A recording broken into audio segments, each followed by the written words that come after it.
Hey, what up, everybody? Dalton Peters here.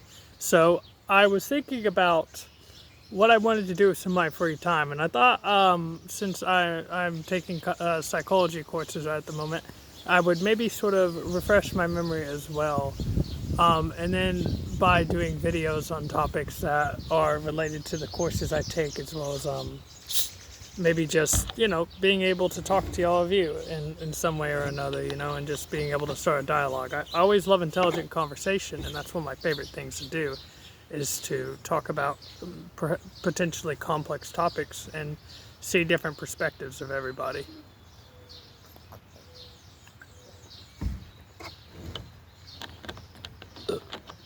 So, today,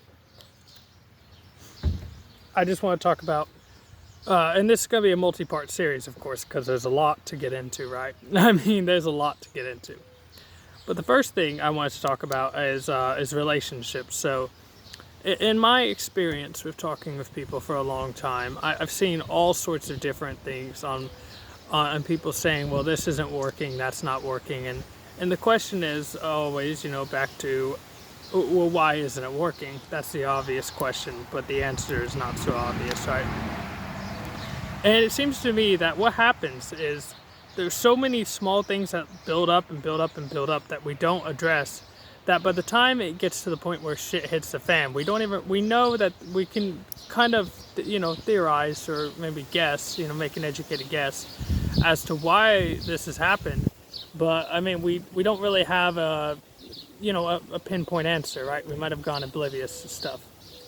So the first thing I want to talk about is one of the biggest things with relationships is you should make sure that you ask questions. You should not assume that you understand somebody else, why they're doing or saying something, and they should not assume that they understand you or why you're saying or doing something. So perception is a very subjective thing. For example, there's this really great test, this test with there's this illustration on this pot, right? This vase, whatever. And for kids, right, for children, they'll see 8 to 10 dolphins typically. For adults, they'll see, a nude embrace between a male and a female, right? Then there's also the Ratman illusion, right, where primers, for example, can affect us in the sense of, how do I explain it?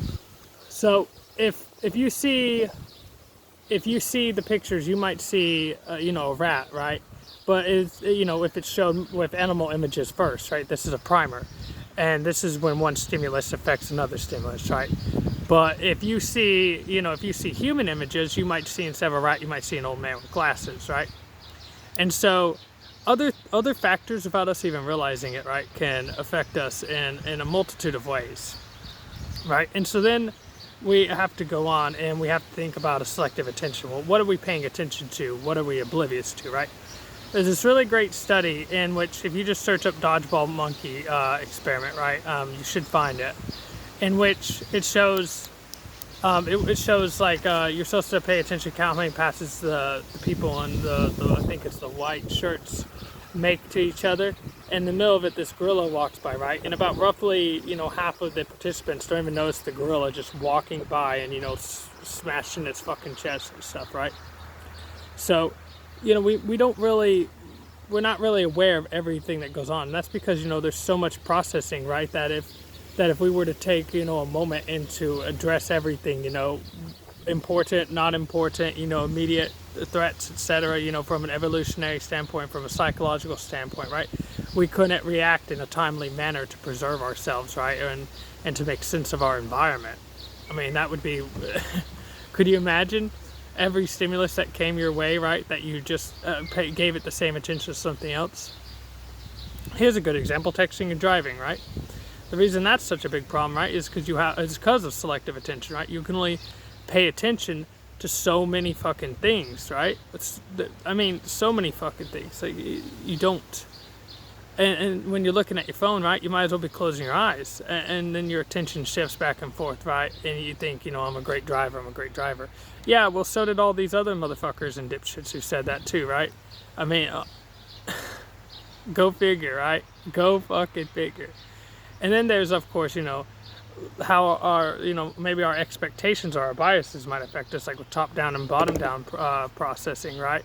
For example, like we might build upon, we might learn new memories and take them in, based upon what we know of old memories, right? Without even realizing it, right? So a good example of that, right, is if you have, an assumption about how something, and we also might tend to see what we expect and, not see what we don't expect, right? So for example, if you tend to think, and this goes hand in hand with hindsight bias, right? So if you tend to think, well, children act rambunctious, right? You might be more, aware of the children who are acting up that way and, sort of not pay attention to the children who are behaving and stuff like that. So that's another thing, is that, back to that point, the brain is, about 4 times, hold on, this tie just feels off and it's bugging the fuck out of me. I'm sorry. Little things, OCD. But, back to the point, right?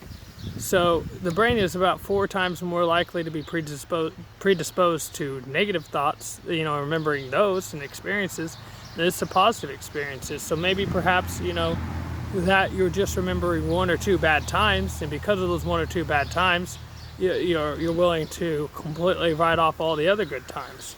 So I got some notes here just in case I lose track. So let's go ahead and go down this. So one important thing to ask yourself is like broad questions, like how should a husband treat his his girlfriend or boyfriend, right? His wife, his husband, and vice versa, right? Like how should you treat your partner? Not in a specific sense, but in a general sense. What do you define as being good? And you carry that into everything, right? Everything, no matter what they've done, no matter how they've acted, right? Be a good person.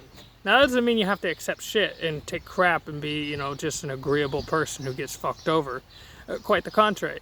But, again, 2 rights don't make a wrong. 2 wrongs don't make a right. You get what I'm saying? If you add to that, it sounds simple enough, but people don't think about it. It's just going to make it worse. The situation's going to be terrible for you, and you might not have such a great time. So then we look on to the next one, and this is about, again, with the predisposition to remember negative things. So you should typically want to look for like positive outcomes, right? So what I mean is, like, oftentimes, again, the brain, like, from a biological standpoint or from a psychological standpoint, right, will look at negative experiences and tend to remember those. So, we might miss when somebody does something good, right? Or we might be more attuned to when somebody does something shitty. So there was a really good experiment, and it determined whether or not couples were going to be able to be together. And it was called the bed and breakfast experiment. And in this, right, these people were taken in, and when they were being researched, they looked at the physiological responses, right, from their bodies, right. So here's what usually happens with the couples that are bad, right? And this has over a 90% success rate as far as determining long-term divorce rates. So here's what happens. They don't notice any difference as far as vocal tones, right? But when they're looking at the couples who have problems, right? Even if they're talking calm because they're walking on eggshells, right? It's not that we're having a civil conversation. What's going on is, even though they're talking calm, they're only talking that way because they're scared to upset their partner, or they're scared that they're going to say something. So they notice when they got all these sensors hooked up, that their heart's beating fast. You know what I mean? They're starting to sweat. All these signs that they're in danger, which is fight or flight response. And they're just so scared that they're trying not to say anything. And then the other thing, right, that they notice is, okay, so here's a good example. It's called the 2x2 example, right? And the 2x2 example, it goes something like this. So let's say your partner says, hey, well, look at that cool bird. There's a couple different ways you can approach it. The first is you can go, and just ignore it. Second, you can go is, well, who the hell cares? Who the hell cares? Fuck, it's a bird. And then the third, you could just not notice it at all, or you could go, and then you could come over and look at the bird, right? Or the fourth, you could be a civil adult and participate in that cool little bird. Because what's it going to do to harm you, right? And you might really ask yourself, well, why the fuck do I care about the bird that my partner's pointing out? Well, then they could do the same thing, right? Let's say you want to talk about something that you're interested in, right? And you're really excited to talk to them, and then they just, they just dismiss you, right? Fuck you. Don't talk to you about anything. Don't address anything. Just ignore you flat out. And what this really is, even though when you call them out on it, right? Here's what happens when you call your partner with like a bad abusive partner out on something, right? They'll take the approach of gaslighting, right? And they'll say, "Oh, well, it's you.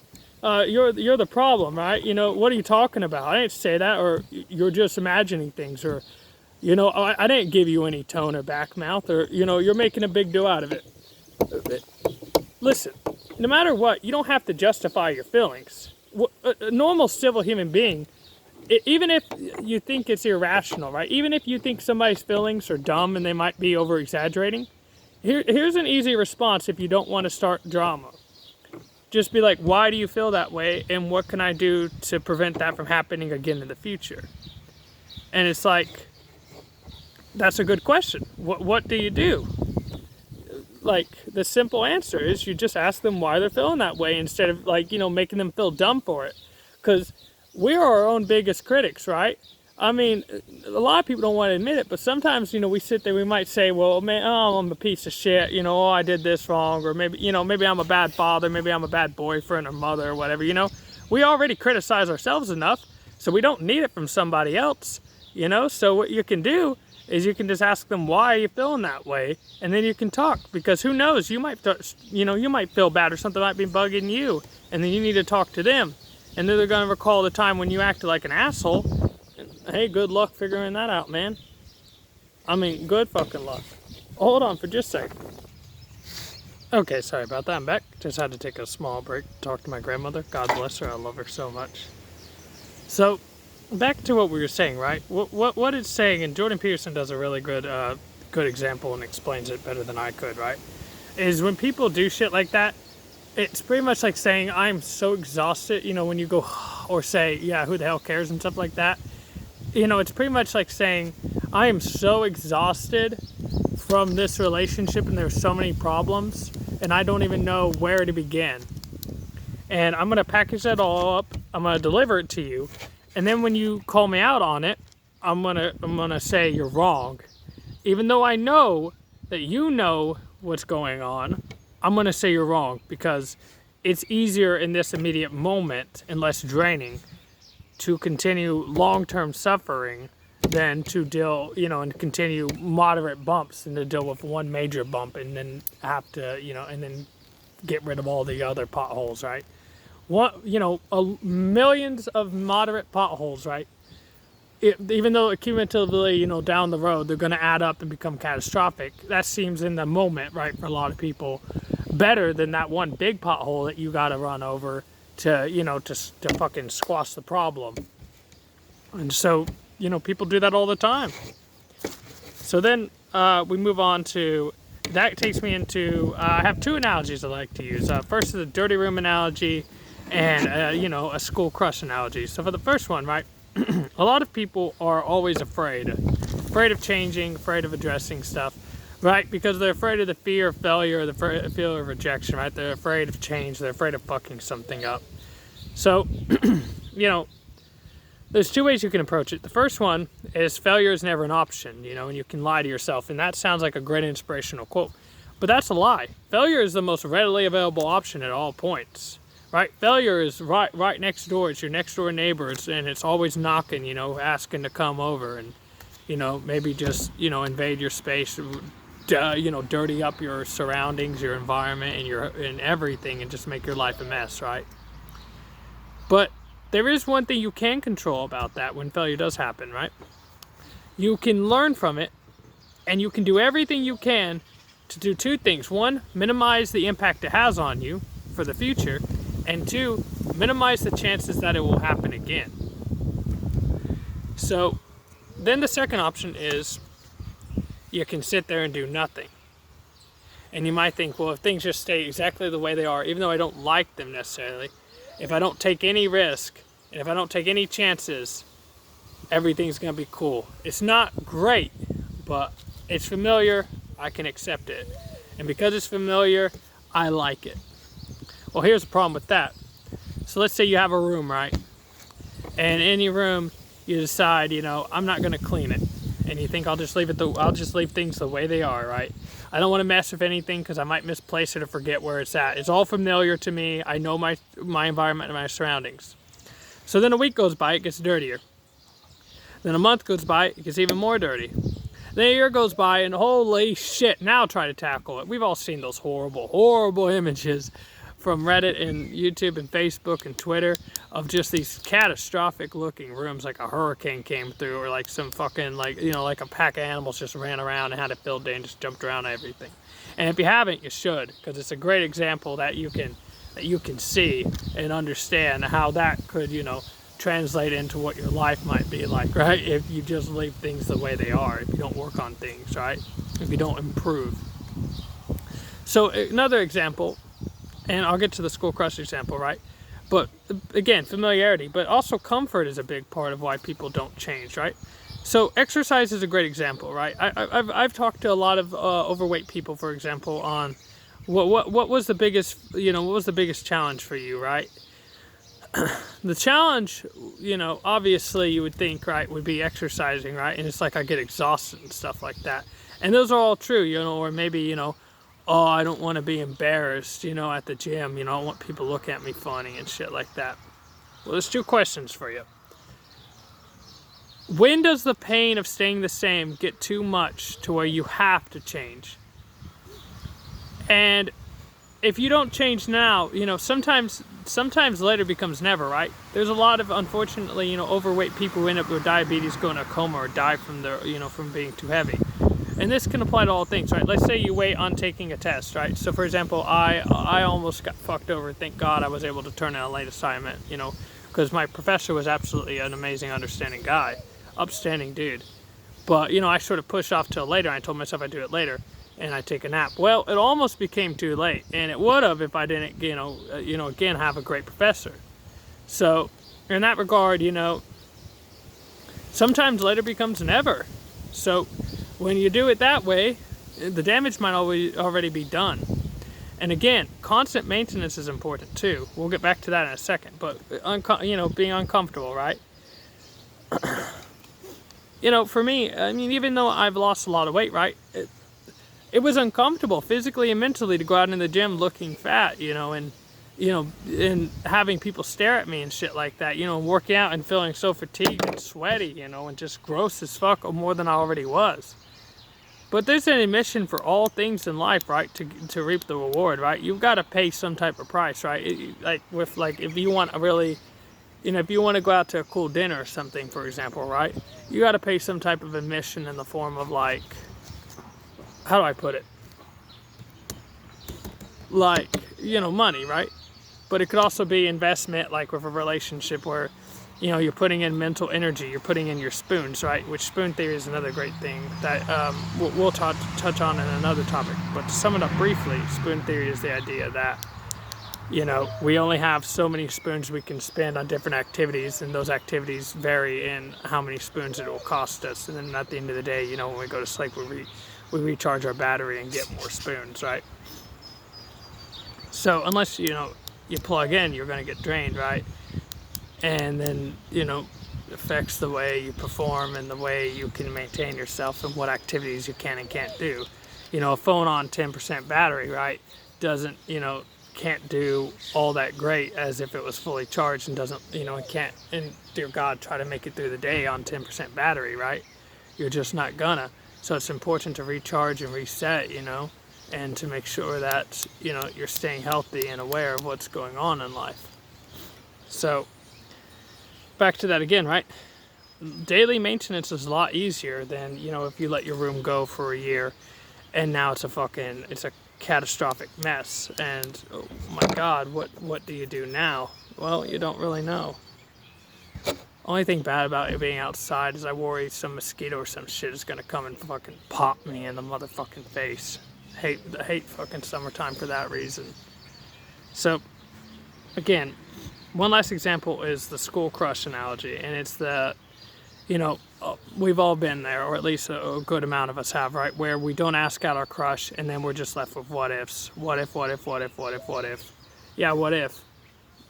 What if? Play that game all fucking day long. See what it does for you. So instead of possible, and again with familiarity, right? We know what will happen if we don't ask out our crush. We'll feel sad about it. We know that. But we don't know how they're going to respond.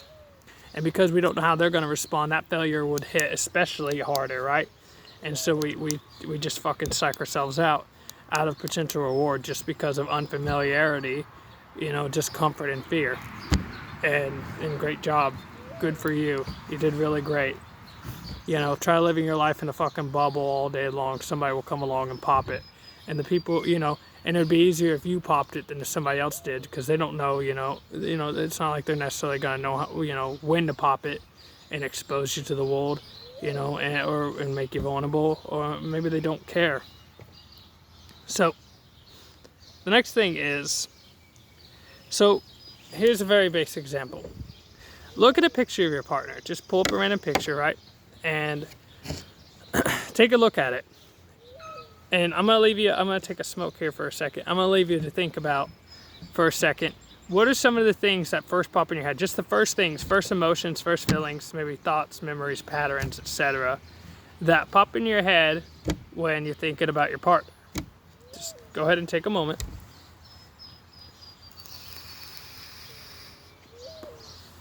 By the way, special shout out to Marathon. They discounted this a while back for me. And I really appreciate that. I thought that was really cool of them. So I was pretty happy with that. This video is getting pretty long, so we might have to break it into 2 or 3 parts. And I do apologize for that.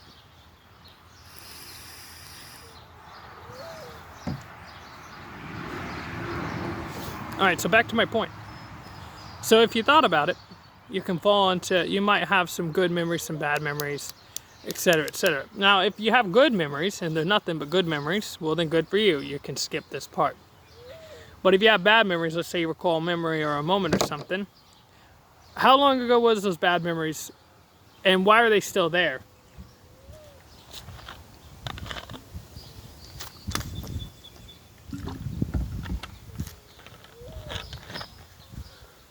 Why haven't you fixed them? Are you working on them? Are you both working on them together? So now that we've done that, that's a good example of how we might feel something when we look at our partner, or we might especially with negative things, and how we haven't, and how those thoughts might just come through our head, right, a million different times, but we never pay any more attention to them than a few brief moments, once we look at our background, for example, on our phones. And then we proceed to whatever the hell we were doing, scrolling through Facebook or YouTube or whatever, you know what I mean? And just ignoring thoughts that we haven't, that we haven't tackled on, the demons that we haven't slayed. So, 2 questions to ask yourself. 1, are you self-sabotaging?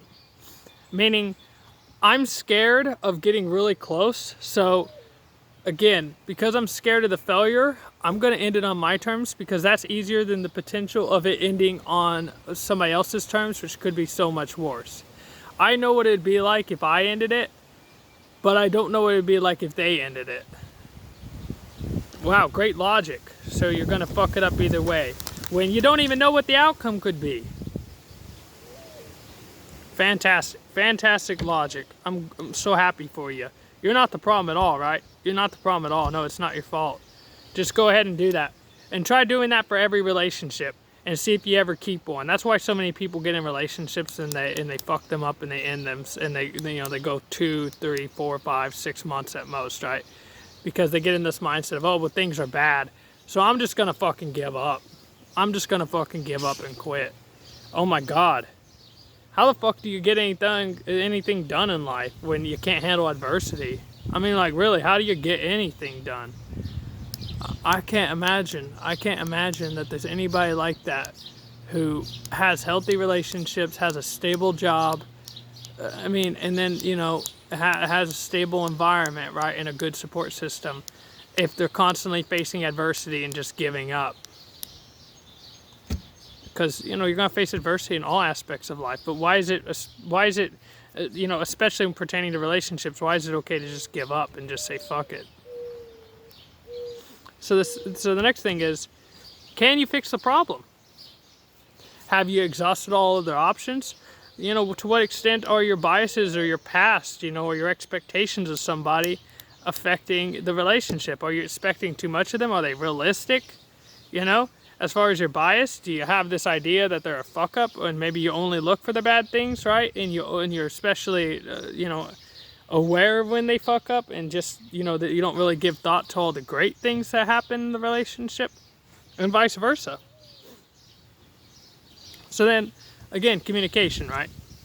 How well do you communicate? Is it you guys versus the problem, or is it you guys versus each other, right? I saw this post where it's like, when talking to somebody, you know, we attack the problem, right? We attack the idea. We don't attack the person. And even attack is a strong word, right? Because it might put you in that type of aggressive mindset. So, you know, address the problem, right? Don't make it about them. Don't say, well, you do this, you know, and accuse them. Because, you know, no matter how good of a point somebody has, right? If they're an asshole about something, you're just going to tune it out. You're going to, you know, all you can hear is how big of a, you know, dickhead they're being. So they could be, you know, they could be absolutely spitting bars, spitting facts, right? But if they're being an asshole about it, you don't give a fuck. Because that's all you can hear is their tone. It's so jarring and it catches you off guard that you can't, like, you know, reset and level out and be able to hear what the hell they're saying. So don't accuse people. Don't use some, you know, mean ass tone. You know, just state what you've noticed, right? Like, one of the best statements, you know, so you don't get in that mindset, you know, where somebody feels like you're attacking them or degrading them, and be like, here's what I believe to be true, but I would really like, once I finish saying something, if you could correct me where I'm wrong, so that way I understand how things really are, and I'd like to hear it from your perspective too. Remember, everybody sees things differently, everybody feels things differently. What's big to you might be small to somebody else, right? And vice versa.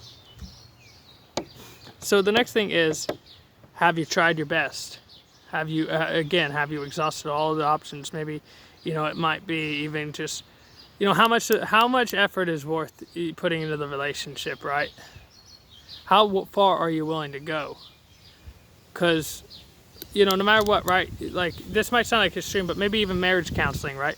Or maybe, you know, you take a moment to go out and, you know, go on an expensive date or go on a cruise or something. It sounds like a big problem, right?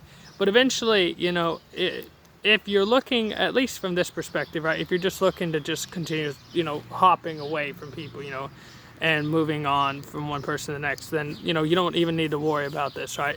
But if you're looking for a long-term relationship, whether it be with this person or somebody else, right, and you want a forever soulmate, you know, you are stuck. You know, there is no, you know, there is no exit if that's what you're looking for. So you're going to have to make, you know, some incredible adjustments and, you know, do some, you know, and put in some incredible work, because a relationship is the biggest investment that you can have as far as, like, with somebody else, right? It's opening up a whole other can of worms that you never even, you know, looked at. So, you know, you're going to have to put in a lot of effort, and it's going to be draining sometimes. So it's how you handle it, you know, and your mindset when handling it. If you think of it like as a chore and a pain in the ass, then that's going to reflect in how you interact with them. But if you think of it as, you know, if you remind yourself, like, long-term gratification, for example, right? Like, if I put in the effort right now, you know, I'm going to yield a high return, right? Like investing, right? And letting stuff grow, you know, like a savings account or something, right? You put in your money and you wait, you know, long term, like with housing, like with appreciation, or when it comes to savings, you know, interest, you know, and you wait for that long term return.